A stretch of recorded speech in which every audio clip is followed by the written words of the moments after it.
In 1967, the first books of two poets were published by small presses on opposite coasts of the United States. David Henderson's Felix of the Silent Forest and Mary Norbert Korte's Hymn to the Gentle Sun. In an essay published as a new chapbook by Ugly Duckling Presse, poet, scholar, educator, and publisher Iris Cushing looks at the context of these supposedly minor poets, and through research and conversation with Korte, Henderson, and their mutual friend and poetry nexus, Diane di Prima, Iris Cushing reconstructs the role of small presses in the countercultural resistance of the late 1960s. In addition to being a poet, scholar, and educator, Iris Cushing is founding editor of Argos books. She's had poems and critical writings published in prestigious publications like the Boston Review and the Academy of American Poets Poem a Day series. A doctoral candidate in English at the City of New York Graduate Center, she is currently at work on a biographical dissertation, Pierce and Pine, Diane di Prima, Mary Norbert Korte, and the Question of Matter and Spirit. We are blessed to have her with us via Zoom today to talk about the book and her work. Iris, welcome. Thanks, Paul. It's great to be here. And that's Benny? This is Benny, yeah. Yep. All right. So we have three at least, and maybe joined by more. Who knows? So oh, great. Cool. Here we go. Awesome. This book on the first books of David Henderson and Mary Norbert Korte comes out of your graduate work. Do you say CUNY Graduate Center? Yeah, CUNY, the City University of New York Graduate Center, which is like the doctoral granting institution of the City University of New York. Can you talk about that study that you're doing? Are you finished with it? And talk about how the book was hatched. Sure, totally. So I came to the CUNY Graduate Center in 2014, specifically to work with my mentor, Amiel Alcalay, who as you know, is a really amazing scholar in the post-colonial field, but also of New American poetry, Black Mountain poetry, beat poetry, and actually has known a lot of those poets for a lot of his life. He grew up spending time with Charles Olson and Vincent Farini in Gloucester, Massachusetts, and had a correspondence with Diane di Prima starting when he was 14. And so he's just very steeped and has a lot of just really amazing kind of intuitive knowledge about that era of American poetry, which is something that I've always been really passionate about myself. So I started, working there with Amiel in 2014, and it's kind of an epic story. I mean, through Amiel, I met Diane di Prima pretty soon after I started in the Graduate Center. Diane di Prima has been a hero of mine since I was 12. I discovered her work when I was 12 and read her work all through high school and college, and always really took her vision of what a female intellectual could be in terms of like independence and kind of world making, like creating the world for yourself that you want to inhabit. Took it to heart and kind of embraced it as something that I wanted, for myself. So so to get to actually spend time with her and learn about her life and her kind of poetic commitments and her spiritual commitments firsthand from her has been absolutely incredible. And through, so you know about Lost and Found, right? Yeah, but for those who don't, it's a series that features scholars going through archives and unearthing information, whether it be letters or unpublished manuscripts, that should be published in very elegant but very simple chapbook form. Is that fair enough? Absolutely, yeah. And it's part of the Center for the Humanities, which is an institution within the Graduate Center. So it's something that Amiel and Kate Tarlow Morgan and Anna Bojicevic started. And so they also grant fellowships to scholars to go and do research. So I was really lucky to receive the Diane di Prima Fellowship for 3 years between 2016 and 2018 to go out and spend time in di Prima's home with her, and, helping go through her really, really vast and kind of dazzling archives, and help her kind of bring together projects that she's been working on for a long time. She's still a really prolific writer at the age of 86. So in doing that, that was kind of how I both met Mary Korte and got to know Mary Korte, and also hatched the idea for this chapbook, the first books of David Henderson and Mary Korte, through a picture that I found in Diane di Prima's living room. That's how the idea for the book came into being. The original kind of seed of it, which I talk about in the chapbook, which is also a chapter of my dissertation. Should I talk about the picture, or? If you like, yes. You're talking about the picture that you unearthed with David Henderson? Yes. Yeah. So I talk about this in the chapbook, but I was helping try to find a cover for Spring and Autumn Annals, which is di Prima's account of the year following the death of Fred Herco, who was her best friend, and who died in October of 1964. Yeah, that's the picture of David Henderson. So right here. So I don't know if the screen's going to get me, but that's what it is. And we can also. Yes, that's what it is. You can see he's sitting at a table and talking to someone.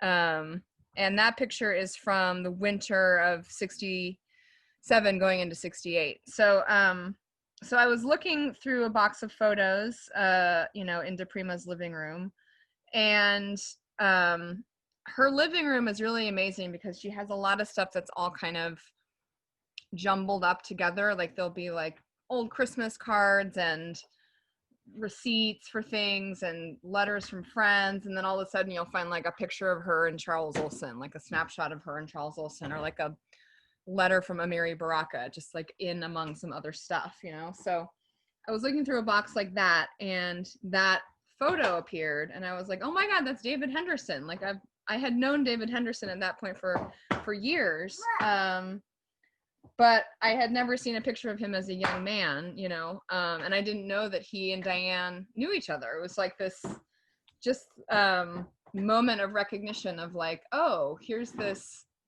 figure who I'm really familiar with, but who I see now plays a role in this story that I've been investigating, So through that, I talked to Shepard Powell, Diane's husband, and he told me that Diane published David Henderson's first book, Felix of the Silent Forest, in 1968. Sorry, Benny's like crashing boxes and stuff around. I hope that's not too annoying. You're crashing wooden things on the floor. So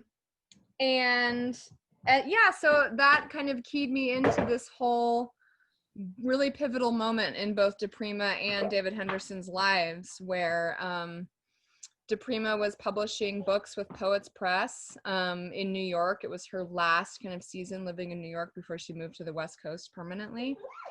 And David Henderson was 25 and, was writing, was involved with the Umbra Collective, was doing a lot of activism, labor organizing, and also like helping form the St. Mark's Poetry Project. And they met kind of just through the poetry scene, and Diane and Amiri Baraka, who were collaborating on Poets Press, wanted to publish David's book. And so they had this really, as a small press publisher myself, I love those kind of origin stories of how small press books come into being. So putting that origin story together was really exciting. And I was like, oh, I definitely want to write about this, and talk to David about it, and Diane, kind of mesh those versions of the narrative. So that's how that was hatched. We're in 2020, and the phrase intersectionality has been in vogue for several years now. However, you look at what Diane was doing back then in New York, publishing many Black poets. Mm-hmm. Talk about that aspect of her work. Right. So she was publishing Black poets at a time when Black poets were definitely not part of mainstream white American poetry, default white American poetry. She was very close. I mean, obviously she was close with Amiri Baraka because they were lovers and they had a child together, and they were collaborators on The Floating Bear and on other projects. She was also very close with Audre Lorde, who was her friend from starting in high school and, you know, all the way through their adult lives. And I think that she was always kind of from the get-go very invested in Black liberation as a thinker and as a writer and as a maker. And so when she started publishing books, I think that publishing Black authors was something that was always important to her. And I talk a little bit in the pamphlet about her kind of prolific publication of Black poets. I know she published the first books also of Audre Lorde, also Jay Wright. There was another poet, Julia. It's in the notes somewhere. Yeah. So Dudley Randall's Detroit-based Broadside Press was like the really big publisher of Black poets during that time between 1945 and 1965. Julia Fields. Julia Fields, exactly, yes. And Dudley Randall's Broadside Press published a huge number of Black poets during that time compared to what was going on in the mainstream. But Poets Press would have been the second largest publisher of first books by Black poets in those years, which is really remarkable. And it kind of, it's like one of those things that you're like, why weren't other people doing that? You know, what was the oversight in, you know, the importance of having Black poetry be part of what people had access to. So, yeah, that's something about di Prima that I think needs to be known and recognized. Her work as an intersectional, you know, that a huge part of her kind of liberation politics was also about, you know, giving a space for Black voices to like really be read and known and occupy their own space. The first scene in the book that you paint is Sister Mary Norbert Korte delivering food pilfered from the convent for the diggers. Yes. This really gives us a sense of what we're dealing with here. Right. Yeah, that's actually the title of my dissertation is Pierce and Pine, and that's because that's the intersection in San Francisco where the convent was located, where she lived on the corner of Pierce and Pine Street, St. Rose Convent. And so when I was first put in touch with Mary, one of the things that I learned about her was that she knew Diane in the late 60s. She had met Diane in the late 60s when she was still a nun. And the way that they met was that kind of through the poetry scene in North Beach and Haight-Ashbury, I think it was Joanna McClure had said, you know, Diane di Prima is this person who's coordinating food for the diggers. And, you know, if the convent has any food that you would want to, you know, bring to her, share with her, then, you know, here's where she is. She's going to be at the diggers shared an office with the San Francisco Oracle on Page Street. So, you know, just go there at this time and, you know, ask for Diane. So that's how they first connected.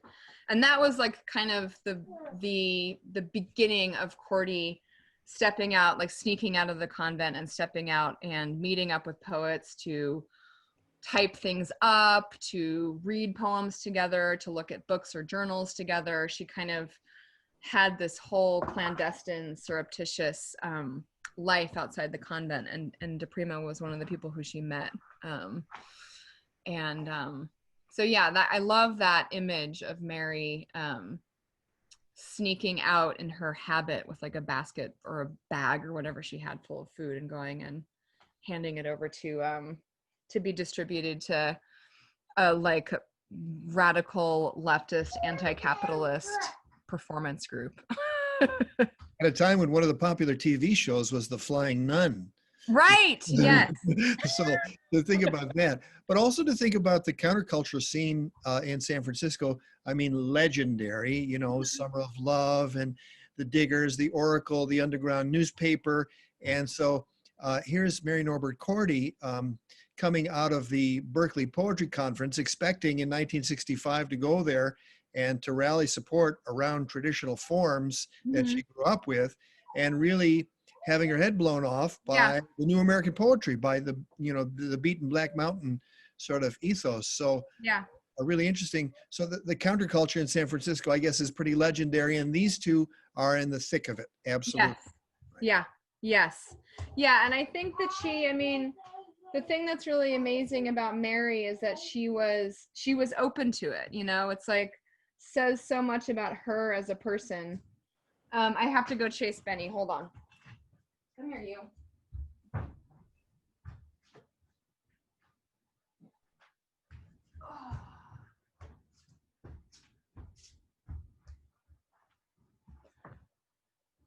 It says so much about her as a person that she was receptive to that really, really like innovative and, you know, previously unknown kind of level of intellectual and political and spiritual engagement with poetry, you know. I think a different person, a different kind of much more traditional or kind of religiously narrow-minded nun would not, I mean, obviously wouldn't have gone to that conference in the first place, but would have been terrified of, you know, Robert Duncan and Charles Olson and Ed Dorn and all those figures who she encountered. But she completely embraced it and completely recognized herself in it. And made friends that met teachers like Lou Welch. People would become teachers for her like Lou Welch. The reason that Mary Norbert Korte is getting attention, a couple of reasons. Women of the Beat Generation, she was featured in that anthology, but also the lost and found work that Amil Al-Khalei has done at the Wack Bennett Library in Burnaby, British Columbia, unearthing a copy of Michael McClure's Ghost Tantras that Mary had, and wrote a response poem to each of the poems in them and sent them to Michael. And then 50 years later, Emil finds this in McClure's archive as he's going around a few years ago, and finds out that Mary's still alive. How does that happen? Yeah, the way that happened is, so Amiel told me and my colleague Mary Catherine Kinneborough about Mary Korte when we first started at the grad center, and we were like, wow, she sounds amazing. She was a nun and then she became a beat poet. Like, we got to find this person. And Amiel was like, well, no one's actually heard from her in like decades. Like, we didn't even know if she was still alive. But me being from Northern California, I was like, oh, I would be really curious to see, you know, if I could ever track her down. And I read some of her work, you know, I looked her up, and then Amiel in the fall of 2017, he discovered that, that Ghost Tantras manuscript, at Simon Fraser University. What's the name of the archive, the collection that you just mentioned? W.A.C. Bennett, Wack Bennett. Bennett. Yeah, it's the Special Collections Library, and Tony Power is the current librarian, Special Collections librarian there, and he's amazing. Yeah. So right around that same time, Joanne Kiger died. I think she died in March of 2017, and so Amiel was in correspondence with some friends in Northern California who had known Kiger, and one of them was this guy named Bill Ray who lives in Willits. And Amiel asked him, like, hey, have you heard from Mary Korte, you know, in recent years? Like, is she around? And he was like, oh yeah, you know, here's her P.O. box and here's her phone number. You should give her a call. So we gave her a call, and she was totally thrilled to hear from us.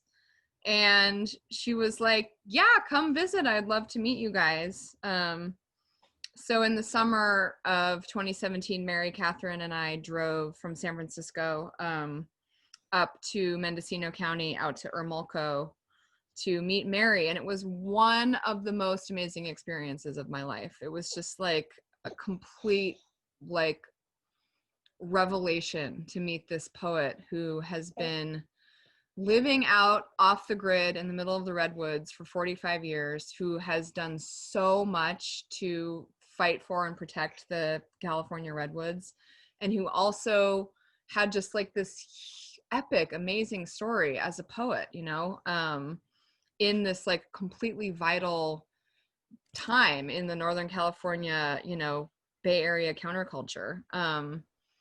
And whose own just like personal life story is so moving and so amazing. And who's also just, Mary's just also so incredibly like witty and like sharp and alive. And I mean, you've spent time with her, so she's like, it was like meeting like an intellectual tree spirit or something. I was like immediately just like, wow, I have to do whatever I can to write about this person and make her work known. She majored in Silver Latin, and so that was like the Latin that was popular after the gold era of Latin, as far as I know. So first of all, in terms of the intellect, a heavyweight to do something like that. Yes. Number one. Number two, being in the convent for 17 years, from age 17 to age 34, you have to also suggest then that in terms of her commitment to spirituality, also a heavyweight with that kind of foundation. Mm-hmm. And then what liberates her from the convent is this love of poetry, of this kind of beat Black Mountain impulse. To me, it's the story is really remarkable, and she is really a joy to be with. And getting off the highway, the main highway, and then that 7-mile drive on unpaved road. Yeah. Where redwoods are still standing, where they're off the grid, where they might be running a generator so they can have power for the day, or internet, or what have you, is really, it's really remarkable. You know, you talk about being off the grid, but the commitment to that for 45 years really says a lot about who she is as a human. Yeah. In addition to that kind of countercultural picture that we have, there are some connections with LSD pioneer Timothy Leary that are related in the book. So, of course, he has San Francisco connections, and of course, the Moody Blues referenced him in a song, "Legend of a Mind." Oh, I didn't know that. Yeah, Timothy Leary. Dwing, dwing, oh, yeah, you're right. I have heard that song before. So you went through his acid town. Is it Millbrook, New York? Millbrook, yes. Yeah, that's where his experimental kind of compound was, and where Crea Press, where David Henderson's Felix of the Silent Forest was printed, because in that summer of 1967, di Prima was living up there. I actually, one of the things that I worked on in my time working with her was, she has a memoir titled "Grail is a Green Stone" that is an account of her years after leaving New York City and her move to San Francisco. And she writes about that that time living in Leary's compound. And actually, during the time that I was there talking to her about this, she told me that the desk that I was sitting at was actually something that she took from Leary's compound in Millbrook when she left. And yeah, so when I was working on this book, on the David Henderson and Mary Korte book, I ended up driving through Millbrook just kind of inadvertently. It's a very like fancy, waspy Columbia County, upstate New York town. And but I told David about it, and he told me some really kind of fabulous stories about di Prima's time at Millbrook, and about just Millbrook as a phenomenon. And for kids who are listening, great tips on where to hide the LSD if you're going to be treated.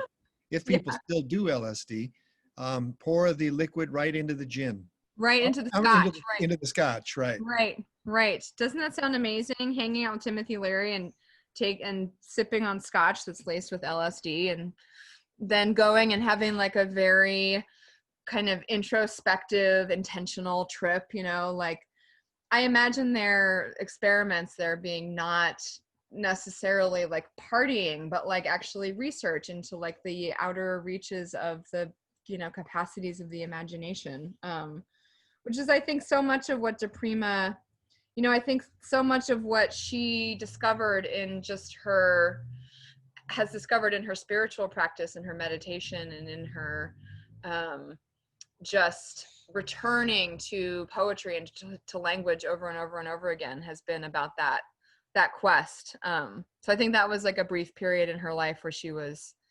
embracing LSD as a means to make those discoveries. But I think that she's made those discoveries a lot just without the aid of psychedelics.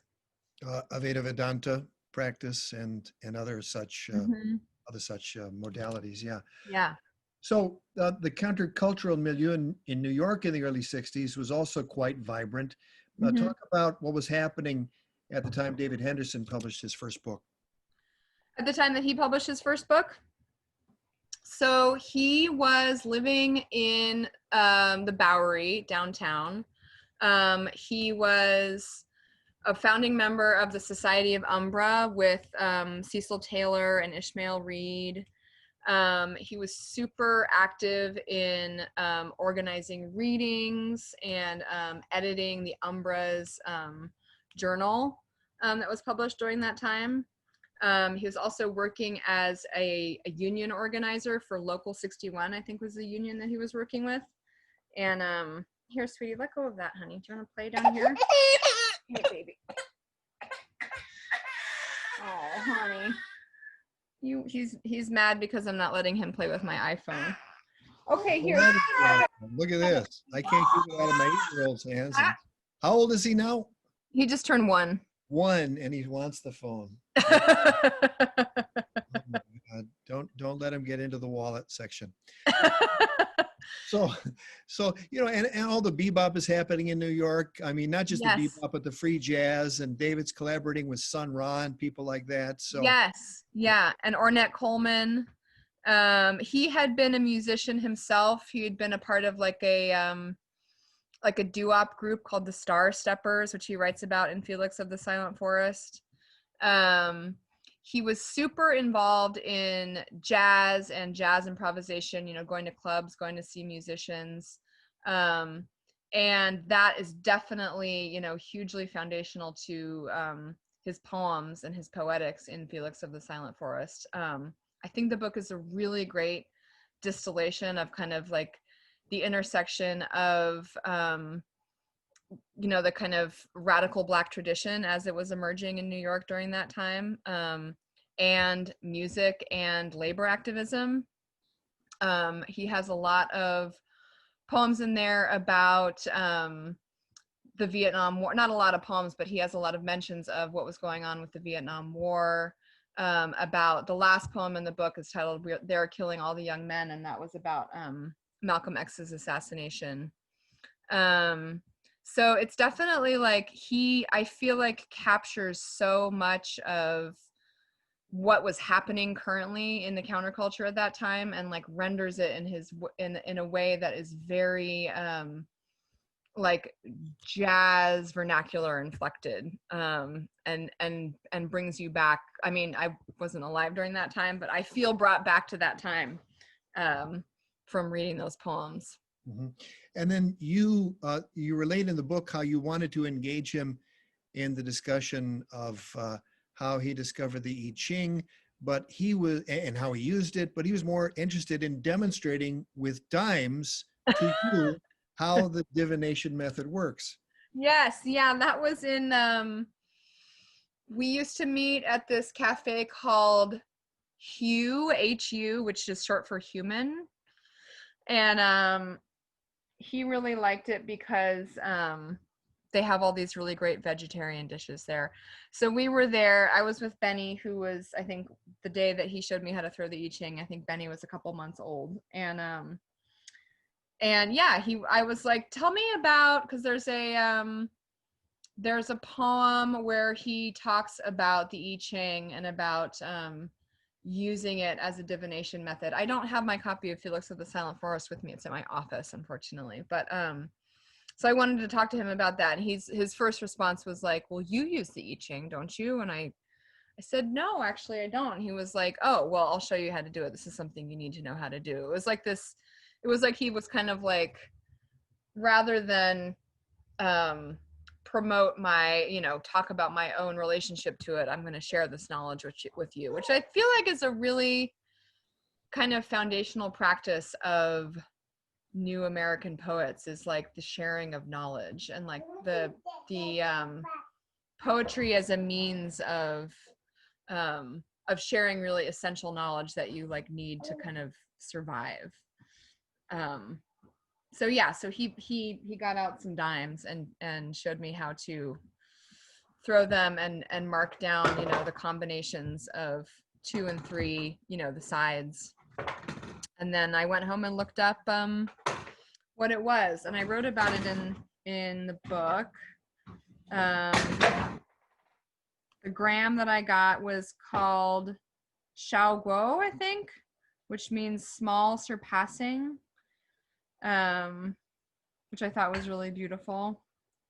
There's a picture of it in here somewhere. Page 24. Page 24, thank you. I should know these things, right? No. Apparently the message of this hexagram is that one should attend to the small or minor aspects of one's life with steadfast devotion. Yes. Whereas Ezra Pound and William Blake talked about in their writings of poetics, the luminous details. Take care of the little ones and they'll take care of you. Wow, that's beautiful. I have not heard that.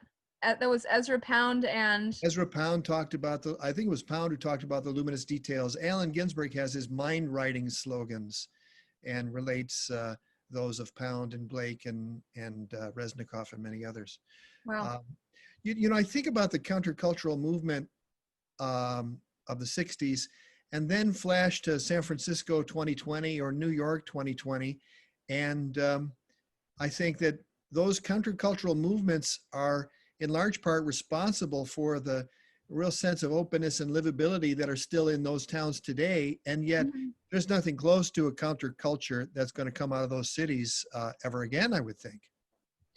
Well, definitely not. I mean, I don't know about not ever again. San Francisco is unrecognizable. I mean, I grew up not too far from San Francisco and remember spending time there in the 90s and aughts, and it being just like this really, really fertile,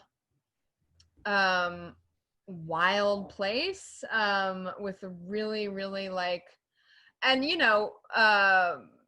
I think the New College was a really hugely influential cultural institution in San Francisco for the brief amount of time that was there under Robert Duncan's leadership, and the other Lou Patler and David Meltzer and the other people who were running that program, the poetics program there. I'm just specifically thinking about poetry. And there are a lot of really, really incredible poets in San Francisco, but it has been completely and totally colonized by rich people, as I'm sure you know. And it's actually really sad. I mean, when you go there now, it's like everyone's either really rich or homeless. Like there's no in between. And it's kind of impossible to be there because it's like you don't want to be either one of those things, so that's San Francisco, which I find very, very sad. And I hope that something changes. I mean, I don't know what will change. I know that California is becoming less and less habitable because of just the climate, but I think of the poetry community and the poetry scene in New York as very alive and very constantly shifting and growing, especially as Black and Indigenous people of color and queer people are like really You know, they've always, you know, people of color and queer people have always been hugely involved and essential and fundamental to poetry. But I think that now is a time where the kind of mainstream white heteropatriarchal poetics are finally kind of taking a back seat and not taking up so much airspace, you know. And I think that New York is a place where that is really, really happening in a really beautiful and profound way.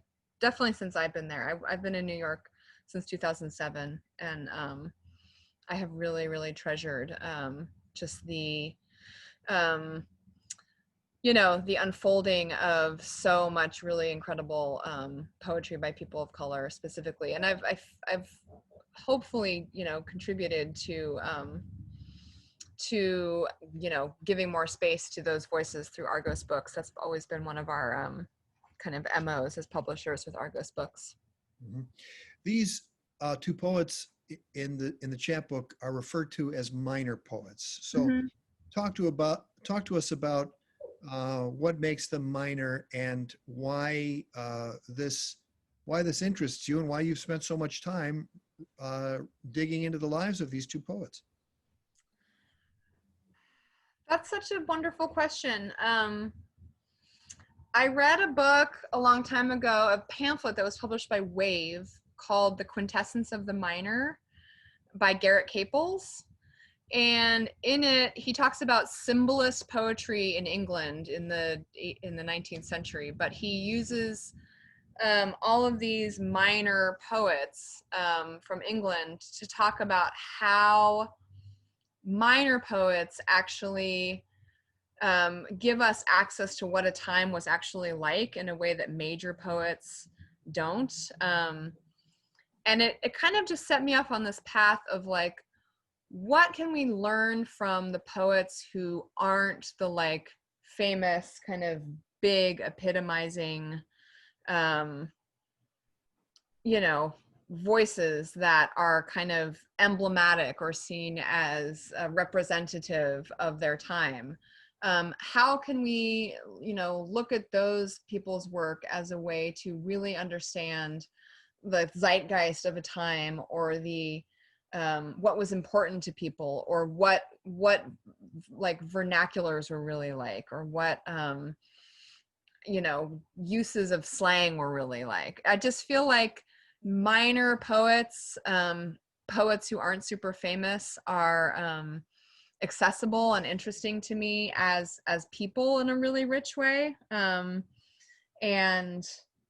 I feel like, I don't know, like you can get to know them in a way that you can't get to know people who are, you know, really famous or canonized. And I feel like a lot of the sensibility of Beat and New American poetry kind of rejects this idea of a kind of totem pole of importance, you know, where like the biggest people or the best people are at the top, and then, you know, they kind of rule everything. I feel like Beat and New American poetry is much more driven by a community, in a sense of a like an ecosystem where every poet like contributes something essential. So I feel like these two poets, Henderson and Korte, were definitely like really essential in the cultural ecosystem that they came out of, even though they're not, you know, like anthologized and like the first people that you think of when you think of that era. And I hope in my writing to reveal their essential place in that ecosystem. That's my goal. What better place to wrap up than that? Don't you think?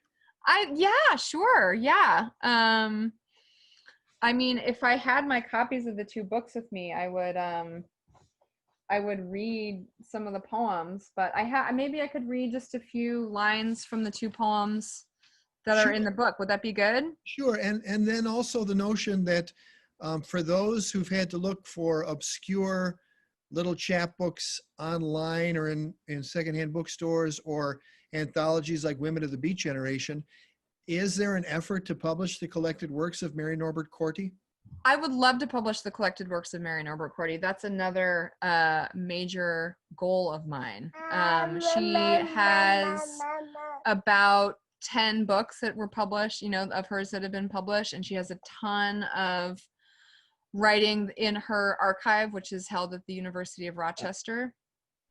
And she also has a ton of unpublished work that she just has in her house. And so I'm the executor of her estate, and I'm very keen on gathering and publishing a collected book of her work. I think that definitely needs to happen, and the sooner the better, because she's 86. So if you know any publishers who are looking to publish a really amazing body of work from about, no biting, honey, don't bite mommy, from about 50 years, 50 or 60 years, then I'm into it. Give us a taste of their work. Okay, I'm just going to read the last, in the book, there's some, just some little sections from Hymn to the Gentle Sun and Felix of the Silent Forest. I'll read from the last lines from the title poem of Felix of the Silent Forest. Felix sits in Martin's bar, Smith's, Blarney Stone's, Bowery, deformed men's bars, the Silver Rail, Harlem, Shalimar by Randolph's, Reagan's on Staten Island, and Jerome Avenue Spa, or Sylvia's Blue Morocco, Bronx, New York. Felix sits in any bar, 3 or 4 for $1, wondering if anyone he loves wonders where he is.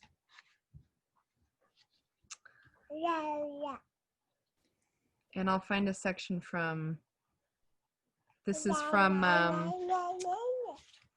Hymn to the Gentle Sun.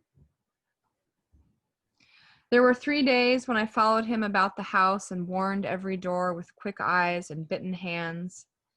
The stomach of my senses was alert to every tone of voice, sorting out the pitch of the talk long after I was sent to bed.